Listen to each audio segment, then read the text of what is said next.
再来看嘉义县东石国小的师生，去年是参加公司所举办的台湾国际儿童雅典，用一出海口囡仔伫东石影片，欢受国际连线拢有入围。不过这得奖是真欢喜，重点是钱要为倒来。当靠着地方的人士甲校友的募款，因总算会当圆梦去参加颁奖典礼，嘛顺续开一下眼界。专心伫电脑头前来做影片的真正工课。东石国小这4个囡仔，去年为着参加台湾国际儿童雅典，有翕一出海口囡仔伫东石的影片。5月14号，因就准备要出发去意大利参加雅典的颁奖典礼。这是阿嬷破蚵仔的学了啊！每一天天还袂光，阿嬷就出来破蚵仔趁钱。伊有超过60档的破蚵仔经验。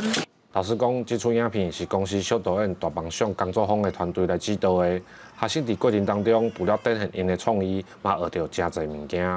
学到要安怎翕影片的一寡知识。我感觉上辛苦的都是剪辑，因为我迄阵会用甲真晚，所以我感觉最辛苦的。跟孩子们讨论一下他们想拍的内容，然后尽量是以生活为取材。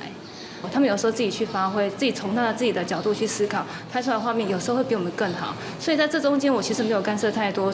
这出海口囡仔伫东石，真正阁有摕到真侪国外影展的入围，但是疫情的关系，一直无法度互囡仔出国参加。即摆疫情解封，阁受到意大利影展的邀请，为着要互囡仔会当完成梦想，学校向地方甲校友来募款，连年就达成目标。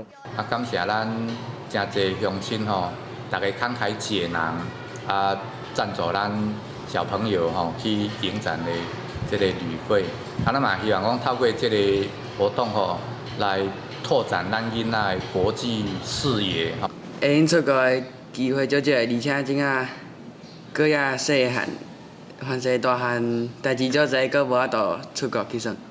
校长讲，囡仔透过翕影片来讲生活的故事，培养家己的思考甲眼光，这是学习当中上珍贵的过程。